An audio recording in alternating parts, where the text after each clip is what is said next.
അല്ലാഹുവിന്റെ ഹബീബ് സല്ലല്ലാഹു അലൈഹി വസല്ലമ തങ്ങളെ മേലിലുള്ള സ്വലാത്ത്, ആ സ്വലാത്തിന് വലിയ പ്രാധാന്യമുണ്ട്. നമ്മുടെ മറ്റുള്ള കർമ്മങ്ങൾക്കില്ലാത്ത വലിയ പ്രാധാന്യങ്ങളും മഹത്വങ്ങളും രഹസ്യങ്ങളും പൊരുളുകളും സ്വലാത്ത് എന്ന് പറയുന്ന കർമ്മത്തിൽ അടങ്ങിയിട്ടുണ്ട്. അതുകൊണ്ട് തന്നെ സ്വലാത്ത് പോലെ മറ്റൊരു അമലില്ല. നമ്മളെല്ലാവരും മനസ്സിലാക്കിയതുപോലെ, പല മഹത്വങ്ങളും നമ്മൾ കേട്ടുപഠിച്ച് മനസ്സിലാക്കിയതുപോലെ, സ്വലാത്ത് എന്ന് പറഞ്ഞാൽ മറ്റുള്ള കർമ്മങ്ങളെ പോലെയല്ല. അതിൽപ്പെട്ട ഒരു വലിയ മഹത്വമേറിയ ഒരു കാര്യമാണ്, ഒരു വലിയ ഗുണമാണ്. സ്വലാത്ത് ഒരു മനുഷ്യൻ ചൊല്ലുമ്പോൾ അവനിക്ക് സ്വലാത്തിലൂടെ ഒരുപാട് ഗുണങ്ങൾ ലഭിക്കുന്നു എന്ന് മാത്രമല്ല, അല്ലാഹുവിന്റെ റസൂൽ സല്ലല്ലാഹു അലൈഹി വസല്ലമ തങ്ങളോടുള്ള മഹബ്ബത്ത് വർദ്ധിക്കുന്നു എന്നുള്ളത് മാത്രമല്ല, അതിനപ്പുറമുള്ളൊരു ഗുണമാണ്, ഒരു മഹത്വമാണ്.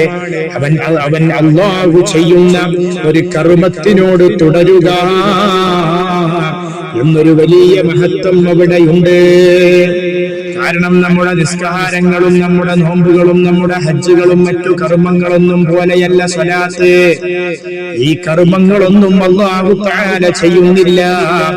അല്ലാഹു ചെയ്യുന്ന ഒരേ ഒരു കർമ്മമുണ്ട്, അത് അവന്റെ ഹബീബും മഹബൂബുമായ മുത്ത് മുസ്തഫ സല്ലല്ലാഹു അലൈഹി വസല്ലമ തങ്ങളുടെ മേലിലുള്ള സ്വലാത്താണ്. അതാണ് വിശുദ്ധമായ ഖുർആനിലൂടെ അല്ലാഹു സുബ്ഹാനഹു വ തആല തന്നെ നമ്മെ പഠിപ്പിക്കുകയാണ്. സത്യവിശ്വാസികളായ ആളുകളോട് ഹബീബും മഹബൂബുമായ മുത്ത് മുസ്തഫ സല്ലല്ലാഹു അലൈഹി വസല്ലമ തങ്ങളുടെ മേലിലെ സ്വലാത്ത് ചൊല്ലണമെന്നും സലാം ചൊല്ലണമെന്നും അല്ലാഹു വിശുദ്ധമായ ഖുർആനിലൂടെ പഠിപ്പിക്കുകയാണ്. അല്ലാഹുവും അവന്റെ മലക്കുകളും ആ മഹോന്നതരായ ഹബീബ് സല്ലല്ലാഹു അലൈഹി വസല്ലമ തങ്ങളുടെ മേലിൽ സ്വലാത്ത് ചൊല്ലുന്നുണ്ട് എന്ന് പഠിപ്പിക്കുകയാണ്. വിശുദ്ധമായ ഖുർആനിൽ അല്ലാഹു സുബ്ഹാനഹു വ തആല പറയുന്നു, സൂറത്തുൽ അഹ്സാബിലെ 56-ാമത്തെ ആയത്താണ്. ഏതാണ് ആയത്ത്?